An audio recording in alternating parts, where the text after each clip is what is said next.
কিসের জন্য আইলাম রে এই দুনিয়ার বাজার, কি লইয়া রওনা দিলাম ওই অন্ধকার কবরে। খবর হইল অন্ধকার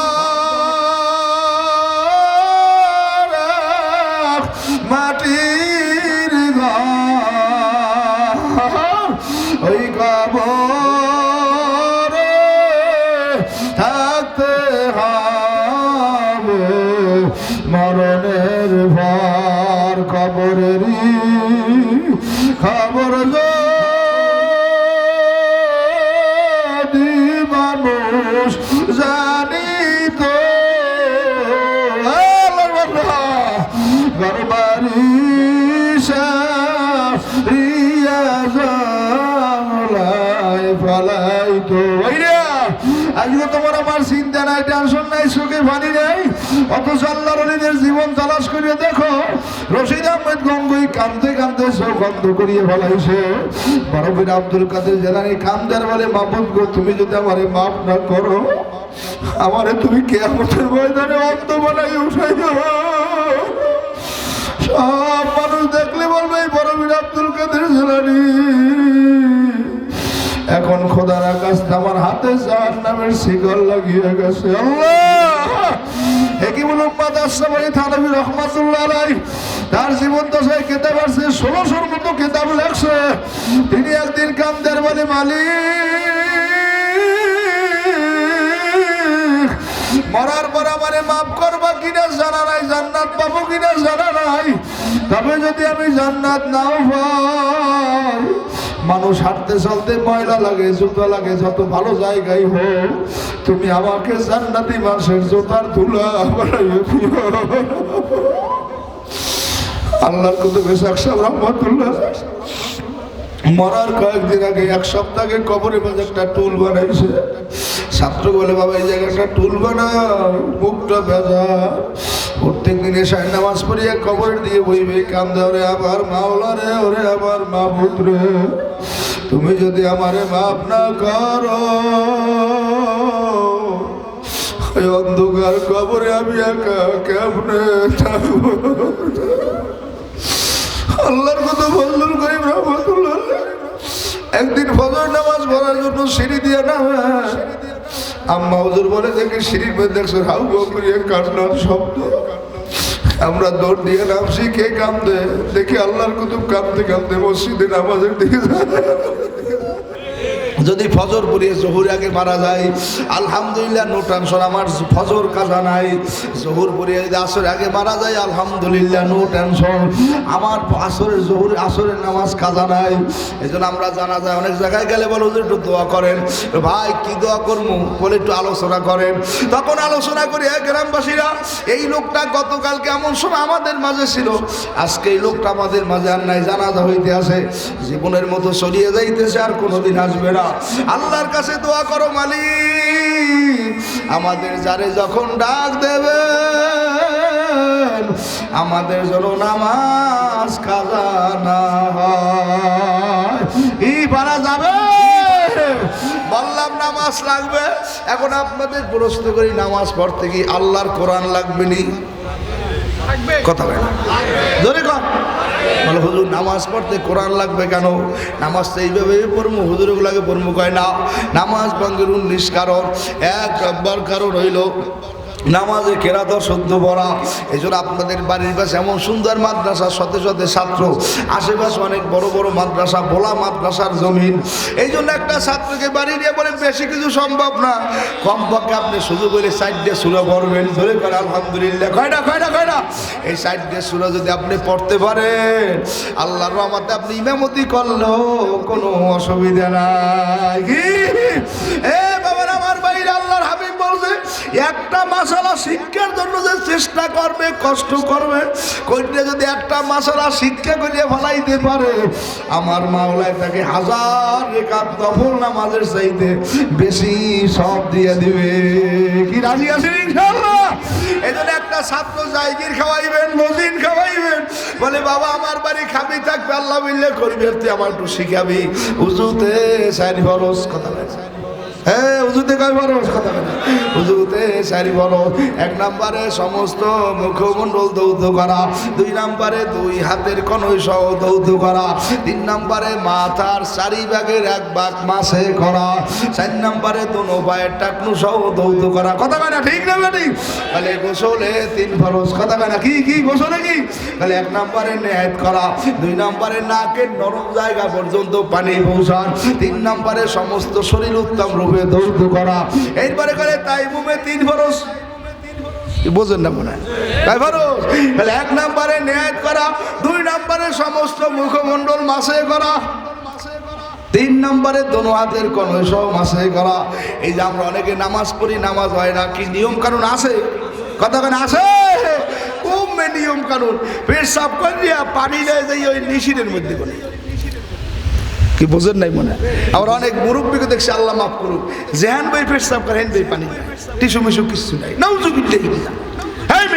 ঢিলা ছাড়া, টিস্যু ছাড়া, পুরুষ মানুষের প্রস্রাব নিষ্কাশন ছাড়া আপনি হেন বই পানি নিয়ে যে মসজিদে ঢুকলেন, আপনি নিজেও নাফাক, জায়নামাজটা নাফাক, রান মান ঠ্যাং টং সব নাফাক, আর হুজুরের সুরে পারবে আলাম তারা গ্যাসে নিলে ফিরবে।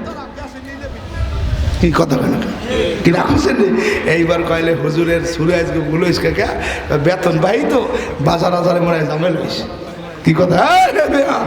শুরুরে এই যে আপনার লা তাকরাবুস সালাহ আয়াতের তাফসিরে লেখছে কি, শানে নজল কি, জালিরা দিরা তো নামাজের ইমামতি করে, স্কুলে কিছু নেশা করে যে মুসল্লি হয়েছে, আর নামাজের ইমামতি করার সময় হঠাৎ করে আলিরা দিরা তো যে সূরা পড়বে, সূরা কাফিরুন, লা বুদু বারবার পরে, এরপরে আয়াত মনে হয় না, তখন আল্লাহ পাক আয়াত নাজিল করছে কি, লা তাকরাবুস সালাহ ওয়া আনতুম সুকারা। দোস্ত, আপনি দুনিয়ার মানুষকে জানাই দেন তারা যেন নেশাগ্রস্ত অবস্থায় নামাজে না যায়।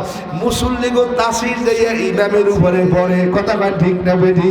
এই জন্য নামাজ পড়তে লাগে নিয়ম আছে কি, নামাজের ভিতরে বাইরে কয়টা? কথা কয়টা? এই যা ঠিক তার নামাজ ঠিক। এগুলা কি? জায়গা ভাগ, জামা ভাগ, শরীর ভাগ, 70 টাকা দাওয়ার, কেবলামে খাওয়া, উক্ত সিরা, তাকবীর তাহরিমে বলা, কেরাত করা, রুকু করা, সে কি?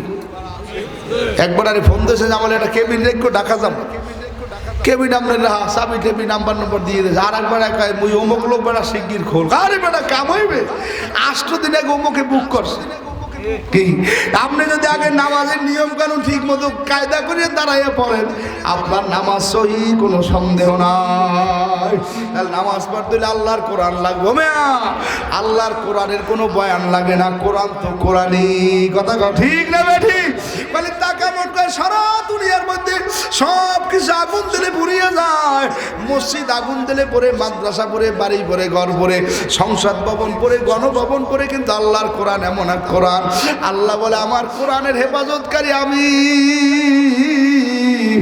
আমার কোরআন আগুন দিলে পরে না। একটু জোরে আবার আল্লাহ হয়ে ডাক দাও, আল্লাহু আকবার। এই মালিকের কোরআন কেমন? আমি সর্বনার কোরআন শিখে পড়ে সম্মেলনে গেল ফাল্গুনে আগে বলছিলাম, ওই যে জালকাটি গাবখান নদীর মধ্যে লঞ্চে আগুন লাগছে, শোনেন নাই? দেখেন নাই? লঞ্চ পড়ে, লঞ্চ আগুনের মধ্যে পানিতে পড়ে, মানুষ পড়ছে, সব পড়ছে। সকালে সাংবাদিক গেছে, চলো আমরা যাই দেখি লঞ্চটার ঘটনা কি। দেখে লঞ্চের মধ্যে যা আছে সব পুড়িয়ে গেছে। কিন্তু আমার মাওলার কুদরত, সাংবাদিক ভিতরে যাই বলে আমরা একটু পোস্টার করবো, সারবো, দেখবো মিডিয়ার মধ্যে দিয়ে কি কি আছে না আছে।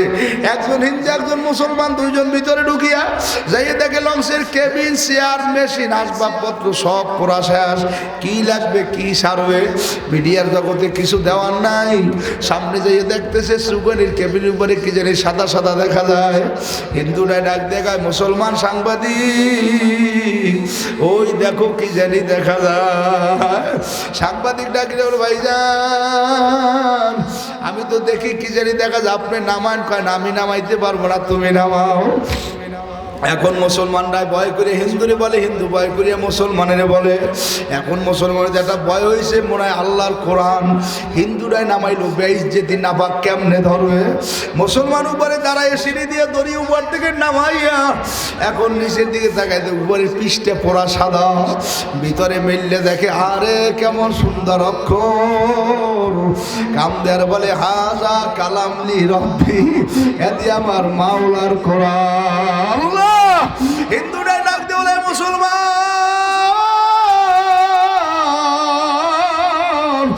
এই লংসের দগ্ধ আগুনে সব পুড়িয়ে গেছে, আমার মাওলার কোরআন পুড়ে নাই। আমি অনেক কোরআনের বয়ান শুনছি কিন্তু আমার মানার সুযোগ হয় না।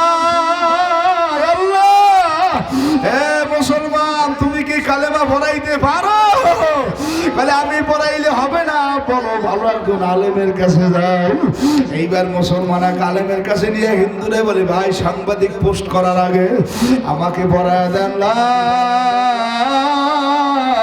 ইলাহা ইল্লাল্লাহু মুহাম্মাদুর রাসূলুল্লাহ। আল্লাহর কোরআন বুকে ধরো, কোরআন সারিও না। কেমনে বুঝাবো? সারা দুনিয়ার মধ্যে অঙ্ক ভালো করে মুখস্থ নাই, ইংরেজি মুখস্থ নাই, রসায়ন মুখস্থ নাই, পদার্থ মুখস্থ নাই, আরে বাংলা মুখস্থ নাই, আরবি মুখস্থ নাই, ব্যাকরণ মুখস্থ নাই। কিন্তু আল্লাহর রহমতে মাওলার কোরআন শোনো 30 পারা 114 সূরা, সুবহানাল্লাহ 6666 আয়াত। ও মেয়া এক একটা পারায় 10টা পৃষ্ঠা, কোরআনের দোনো পৃষ্ঠায় ছাপা, কয় 10 ছাপা হয় 20 পৃষ্ঠা, 20 ছাপা। কয় আমার মাওলার কোরআন এমন সুন্দর, এখন এই কোরআন এতগুলা 10টা ছাপায় 20 পৃষ্ঠা। বলে এই কোরআন এক এক পারার মধ্যে 30 ছাপা, 30 পৃষ্ঠা, 20 পৃষ্ঠা, বলে 30 পারায় প্রায় 600 পৃষ্ঠা, বিরাট একটা সংসারের মতো। বলে এই এত সুন্দর একটা কোরআন একটা ছোট হাবের সাপ তার সিনার মধ্যে নিয়ে মুখস্থ করছে। বলে কেমন ভাবে মুখস্থ করলো?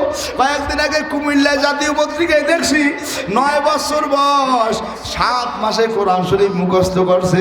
জোরে বলেন সুবহানাল্লাহ। ওমেয়া কোরআনের দাম আছে না নাই? কোরআনের সম্মান আছে না নাই? এই জন্য আমরা সবাই কোরআনের সাথে থাকবো। আর এই কোরআন পড়তে হইলে লাগবে কি? মাদ্রাসা। কথা কেন কি লাগবে? না হাই স্কুল, প্রাইমারি, ভার্সিটি, বিশ্ববিদ্যালয়। বলে হুজুর টাকা পয়সা চাইলে এবার অস্ত ভালোই করতে। আমি চান্দা চাবো না, গুরুত্ব বুঝাই যে আপনার লাগবে নামাজ, নামাজ পড়তে হইলে কোরআন, কোরআন রক্ষা করতে হইলে লাগবে কি? মাদ্রাসা। ও মেয়া মাদ্রাসার জন্য সারা দুনিয়া পাগল। আজকে আল্লাহর ফজল কর্মে বাংলাদেশে প্রায় কম বেশি 70,000 উপরে মাদ্রাসা। মাদ্রাসায় ছাত্রের অভাব নাই, স্কুলে হাতে পায়ে ধরে কিন্তু ছাত্র পাওয়া যায় না। কথা ঠিক না বেটি? ডিসির বলা মাদ্রাসায়, এসপির বলা মাদ্রাসায়, ওসির বলা মাদ্রাসায়, সব মাদ্রাসার দিকে গেলে এত মাদ্রাসায় কেন দেয়? বলে মাদ্রাসায় দিলে আমার ছাত্র দুনিয়াও শিখবে, আখিরাতও শিখবে। এই জন্য বুজুর্গেরা কান্দার বলে একটা ছেলে দিলে আল্লাহ, একটা ছেলে দে,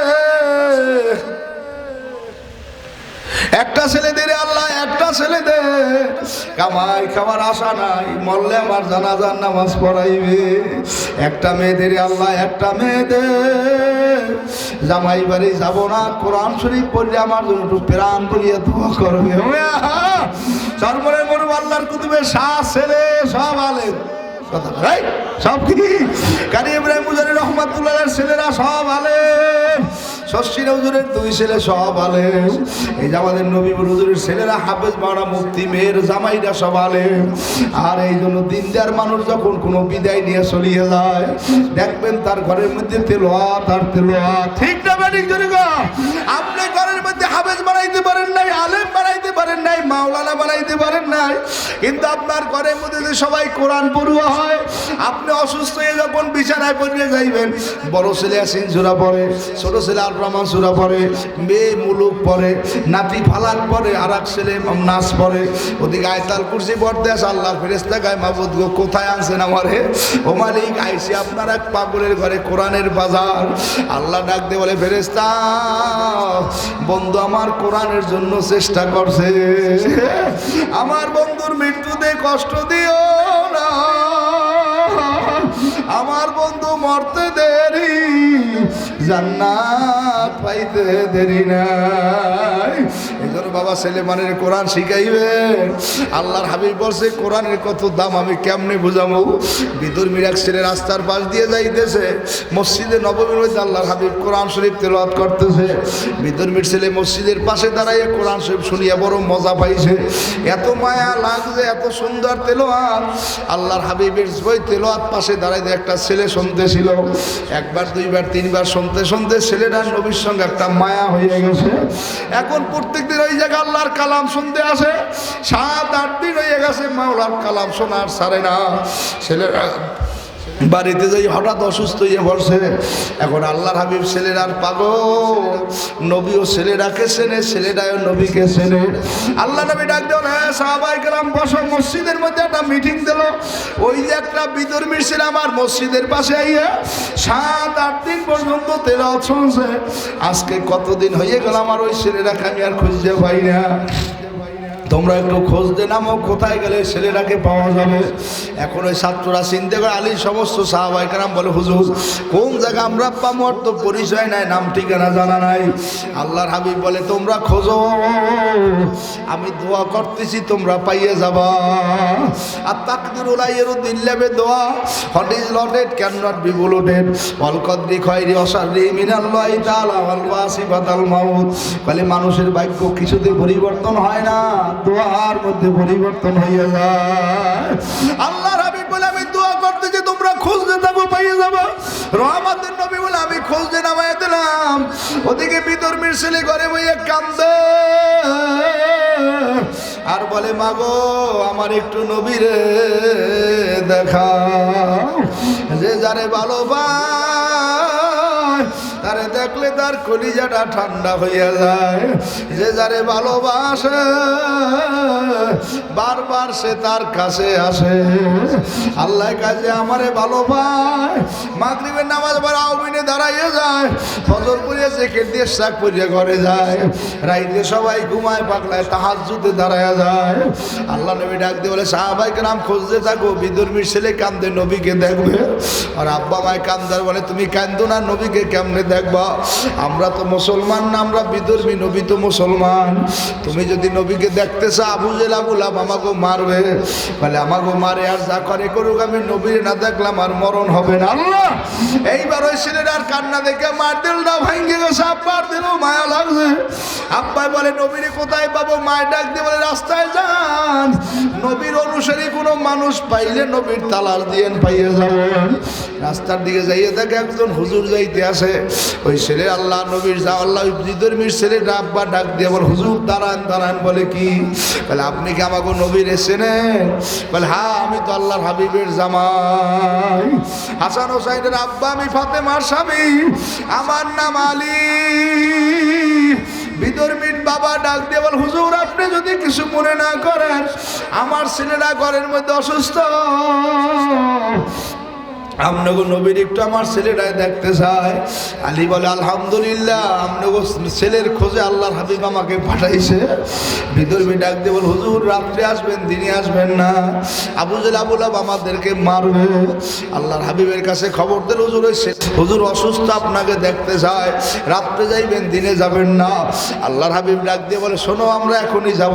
ওয়ালা তাহিনু ওয়ালা তাহজানু ওয়া আনতুমুল আ'লাউনা ইন কুনতুম মুমিনিন। আমরা মুমিন এখনো আল্লাহ ছাড়া কাউরে ভয় পাই না। কাফেলা নিয়ে রওনা করো। এইবার বিরাট বড় এক কাফেলা নিয়ে নবী যাইতেছে, 10 জন সাহাবীর কাফেলা। বাবা সংক্ষেপে বলি, বাড়ির দরজার মধ্যে যাইয়ে দাঁড়াইয়া আল্লাহর হাবিব বলে আসসালামু আলাইকুম ওয়া রাহমাতুল্লাহ। সাহাবায়ে কেরাম আশ্চর্য হয়ে গেল, রহমতের নবী বিধর্মীর বাড়ি কাকে সালাম দিলেন? হিন্দুদের তো সালাম দেওয়া জায়েজ নাই। হাদিস শরীফের মধ্যে আসছে হিন্দু আর মুসলমান যদি একসাথে দাঁড়ানো থাকে বলবে আসসালামু আলা মান ইত্তাবাল হুদা। কোনো হিন্দুকে স্পেশাল সালাম দেওয়া ঠিক হবে না। এইবার বাড়ির মধ্যে ঢোকার পরে বিধর্মীর ছেলে ঘরের মধ্যে উনি হামাগুড়ি দিয়ে দাঁড়ায় গেছে। দাঁড়ায় বলো আল্লাহর হাবিব, আপনি কষ্ট করে আমাদের বাড়ি আইছেন, আমি আপনার কাছে মাপ চাই। আমার সময় বেশি নাই, আপনি আমাকে একটু পড়ায় দেন লা ইলাহা ইল্লাল্লাহু মুহাম্মাদুর রাসূলুল্লাহ। আর যদি সুযোগ থাকে আপনি একটু আমারে মাওলার কোরআন পড়িয়ে শুনাই। আল্লাহর হাবিবারে দেখ কাউ কাউ করে সুখের বাড়ি সারিয়া কলেমা পড়াইছে। কলেমা শেষ, আল্লাহর বান্দা দুনিয়ায় গুনে বিদায় হইয়া গেল। কত সুন্দর ভাগ্য। আল্লাহর হাবিব বলে মান ক্বালা লা ইলাহা ইল্লাল্লাহ আদাখালাল জান্নাহ। মৃত্যুর সময় যার কলেমা নসিব হইবে, মরতে দেরি জান্নাত পাইতে দেরি না। আল্লাহ নবী ডাক দিয়ে বলে সাহাবায়ে কেরাম, আর আব্বা আমাকে জনমের মতো দেখাইয়া খাটে শোয়াইয়া নিয়ে রওনা করো। আমরা গোসল করা জানাজা পড়াই আমাদের মসজিদে নববীর পাশে দাফন করিয়ে দেব। সাহাবায়ে কেরাম খাটের মধ্যে শোয়াইয়া নিয়ে যাইতেছে। কাফের মুশরিকরা বলে দেখছো, মুসলমান না হইলে মানুষ জাদু করিয়ে মারিয়ে ফেলায়। এই যা জাদুকর আল্লাহ নবীরে কত কষ্ট দিল। নবী বলে ইয়া আইয়ুহান নাস কুলু লা ইলাহা ইল্লাল্লাহ তুফলিহুন। এ মানুষেরা কলেমা পড়ো, তাহলেই তো সফল কাম। আল্লাহর হাবিব এইবার নিয়ে গেলেন, গোসল হয়ে গেল, জানাজার নামাজ শুরু হয়ে যাইবে। জানাজা আল্লাহর নবী বাঁকা বাঁকা দাঁড়াইলেন, পাও পুরা বর দিয়ে দাঁড়ান নাই। জানাজা শেষ করিয়া কবরের মধ্যে দিয়ে রাখবে, সবাই কান্দে। আল্লাহর হাবিব মিসকি মিসকি হাসে আর রুমাল দিয়ে চোখ বন্ধ করে। জানাজা দাফন কাফন শেষ করার পরে সাহাবায়ে কেরাম মসজিদে বসে প্রশ্ন করে আল্লাহর হাবিব, জানার জন্য আমাদের তিনটা প্রশ্ন বলে কি? এক নাম্বার প্রশ্ন, আপনি বিধর্মীর বাড়ি যাইয়া কাকে সালাম দিলে? সুবহানাল্লাহ। এ কোরআনের দাম কত! এ নবীপুরের বাইরে মামুনেরা কেমনে বুঝাবো? যার কলমটা ভালো তো শুনলেই বুঝতে ভালো, আর যার কলমটা নষ্ট বুঝবে না। আল্লাহ নবী ডাক দিয়ে সাহাবায়ে কেরাম চারজন বড় ফেরেশতা, মেকাইল আলাইহিস সালাম, আজরাইল আলাইহিস সালাম, ইসরাফিল আলাইহিস সালাম, আর এইভাবে জিবরাইল আলাইহিস সালাম, চারজন বড় ফেরেশতার একজন মালাকুল মউত আজরাইল আলাইহিস সালামের দরজায় দাঁড়ায় রয়েছে। আমার মাওলা বলছে আজরাইল, আমার দোস্তে যতক্ষণ পর্যন্ত আর জান কবজ না করবে অতক্ষণ পর্যন্ত খবরদার ওই মুসলমানের জব্দে কলেমা না পড়াইবার জান কবজ করব না। জোরে গান সুবহানাল্লাহ। আমি যে আজরাইল আলাইহিস সালামকে সালাম দিছি, জানাজায় কেন বাঁকা বাঁকা দাঁড়াইলেন? আমি দেখি মুসলিমের জানাজায় হাজার হাজার ফেরেশতারা হাজির হয়ে গেছে। আমি যদি পাও দেই আমার পা ফেরেশতাদের গায়ে লাগিয়ে যায়। কবরে তোয়ার পরে সবাই কান্দে, আপনি মিসকি মিসকি হাসলেন আর রুমাল দিয়া চোখ বন্ধ করলেন। আল্লাহর হাবিব বলে সাহাবায়ে কেরাম, ওরে কবরে তোয়ার পর আমি দেখি হাজার হাজার হুর গেলমানেরা ওরে সুমা দিতে চায়। হুরে গেলমান যেতে নিয়ামত হায় তু सबसे बेहतर मुझे दीदार तू जन्नत दे जोकसे या रब क्या करो आरज़ू है मैं तुझसे देखा अल्लाह जन्नत जन्नम साइना तुम्हारे साथ এই যে হুরগুলো মেরা সুমা দিতে চায়। এইটা দেখার পর আমি নবীর একটু শরম লাগে, এই জন্য আমি রুমাল দিয়া চক্ষু বন্ধ করছি, আর এই জন্য আমি মিসকি মিসকি হাসলাম। কিছুদিন কোরআন শুনছে, পড়ে নাই, মুসলমানের সন্তান না বেদুইনের সন্তান। আল্লাহর কোরআন শোনার পরে তার সিনার মধ্যে এমন কোরআনের মায়া লাগছে।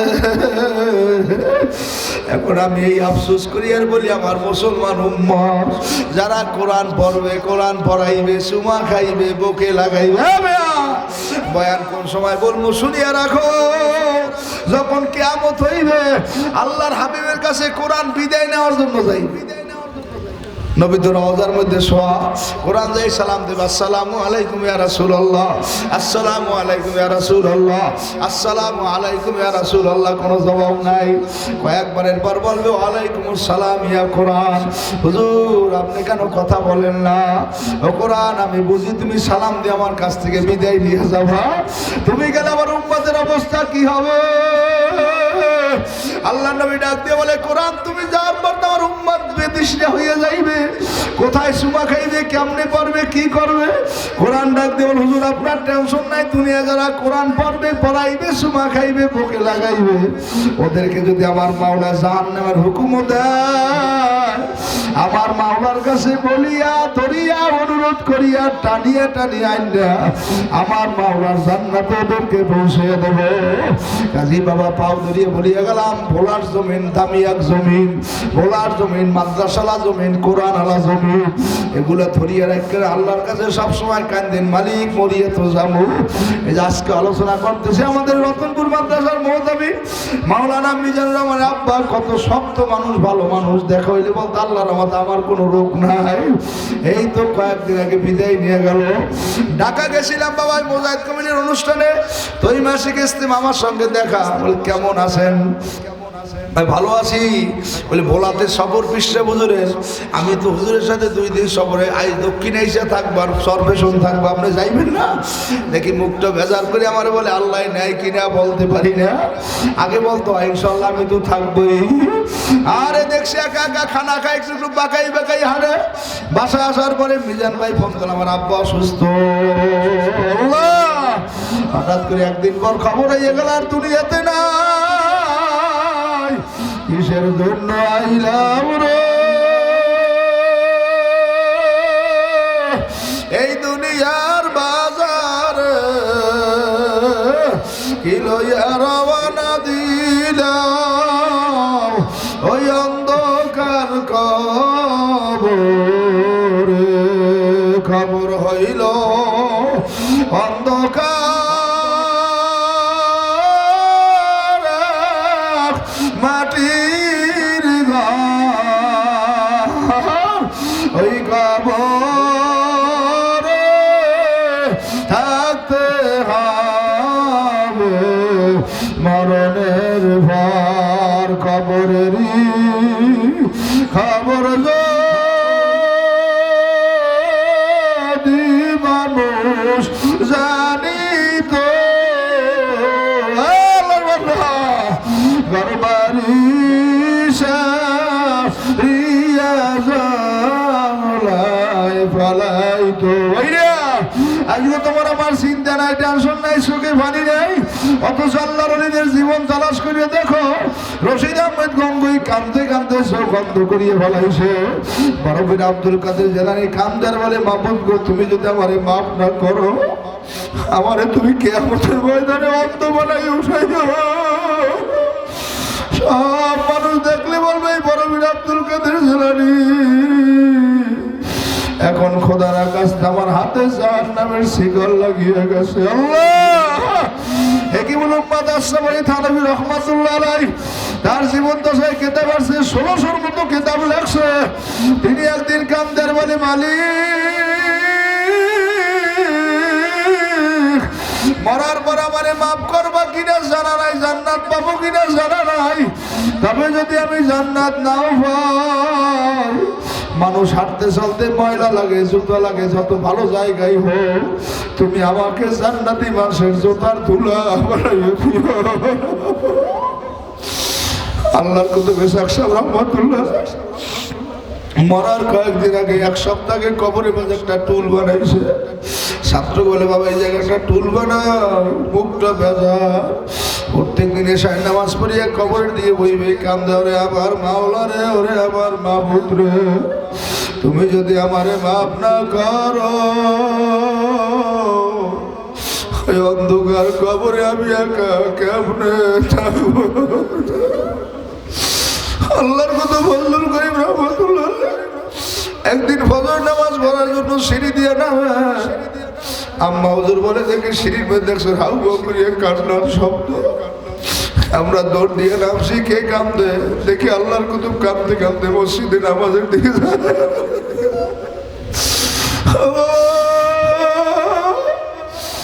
আল্লাহ কিসের জন্য দুনিয়া এলাম? ওই ছাত্রগুলো কালাম করলাম, যার ওই কালাম ভাই এত গর্ত খবর দেছো তোমরা, কত নিচে মানুষ কেমনে থাকে। হুজুর এই যে সুন্নতি খবর, নিজে কাদা দেখলাম, পানি দেখলাম। হুজুর আমরা নিচে বালি দিয়ে দিছি, বালুর মধ্যে রাখছি। ও ভাইরা কিসের আলেম, কিসের মাওলানা, কিসের মুফতি, কিসের বক্তা? আমি আছি, আমার সব আছে। এই যে আমাদের মুরব্বী বেশির নবীপুরি কত বড় আলেম, অনেক জায়গায় যাই তো দেখলাম জামার মধ্যে পানির সিপড়ি লেখে রয়েছে। আলোচনা করতাম, একবার আমাদের গ্রামে পাও ভাঙ্গা, বালিশের উপরে পাও থুয়ে বয়ান করে, এত খেদমত করে এখন বার্তায় কাছে গেছে। এই নবীপুরের মানুষ পাও ধরছি, ওলামাই গ্রামের খারাপ জান্য না। আজ ওই নবীপুর সারা দেশে সেনে, এই নবীপুর আজকে সর্বনাশ মাঠে হাজার হাজার ভাইকে ঘোষণা দেয়। ছাত্র বাবারা কার মা নাই, কার আব্বা নাই, তুমি পাও ধরছি, মা বাবার জন্য দোয়া করিস, আর বেশি বেশি আমলের মধ্যে থাকিস। মাদ্রাসা বন্ধ দিলেও বাড়ি যাবি না, ওস্তাদে নজরে থাকবি, আর সবসময় দোয়া করবি। এই বরিশাল রূপতলী দপ্তব্য ব্রিজের পাশে দারুস সুন্নাত একটা মাদ্রাসা আছে। আমি গেল কয়েক বছর আগে ওই মাদ্রাসায় মাহফিলে গেছি। আল্লাহ, আমরা রুমের মধ্যে নাস্তা করতে বসি, নায়েবে মোহতামিম একটা ছাত্র নিয়ে আসছে। আমার বলো হুজুর এই ছাত্রের একটু দোয়া করিয়ে দেয়। একবারে ছোট একটা ছাত্র, 7-8 বছর বয়স, কালা। আমি অনেক কাছে নিয়ে মাথায় ফুতেলাম, এর মধ্যে মোহতামিম সেই হুজুর আর খবর তো জানে না। গেল কি? ওই 7 সালে সিডরের সময় আর মায়ও বনিয়ে গেছে, ওর আপয় বনিয়ে গেছে। ওর চাচা আমাকে মাদ্রাসায় পড়তে দিয়ে গেছে। আমি পকেটে করে 50টা টাকা বই করে, বাবা তুমি কিছু খাইও। দেখি ওর চোখের দ্বারে পানি টল টল টল টল করে। আমি যত আদর করি দেখি তত কান্দে। এখন আমি বলি তুমি কিছু বলতে চাও? হুজুর টাকা লাগবে না, দোয়া করেন। আমি এখন বুঝছি আমার আব্বা মা নাই, আল্লাহ যে আমার মা বাবারে মাফ করিয়ে দাও। আল্লাহ, হে যুবকেরা, বুড়ারা, কবরের যাত্রীরা, হে ভাইরা, হে নবীপুরের বাবারা, রতনপুরের ভাইরা, ভোলার বাবারা, ধনিয়ার যুবকেরা, হে পর্দার মধ্যে মা বোনেরা,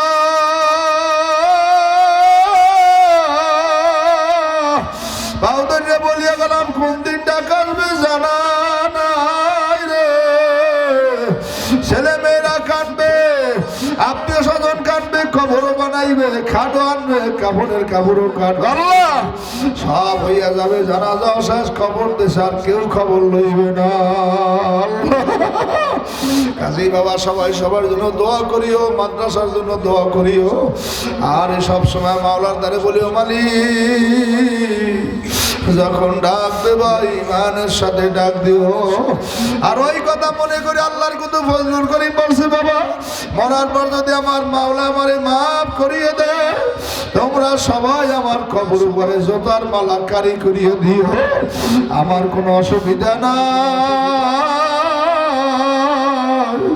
আর আমার মাওলা যদি আমারে মাফ না করে, আল্লাহ ওই কবরে ফুলের মালায় আমার কোনো লাভ হবে না। কাজী বাবা সবাই দোয়া করো মালিক, কিছু চাই না আমি তোমার। আল্লাহ সবাই তুমি কবুল করো, মাদ্রাসা মসজিদ ছাত্রস্থান সবাই কবুল করিও। যারা যারা মাওলারে পাইতে চাও চোখে পানি নিয়ে আবার একটু ডাক দাও। আল্লাহ হাত জায়গায় ডাক দাও। ও মালিক, এই নবীপুর মাদ্রাসার ময়দানে যাইয়ে দেখো রশিদিয়া রশিদ আহমেদ গম্ভীর নামের মাদ্রাসা, সোনার মানুষগুলা কান্দে, আর কিছু চায় না, তোমার চায়। ডাক দাও আল্লাহ, হে জবান খুলে ডাক দাও আল্লাহ, আমি আর কিছু চাই না, তোমার চাই।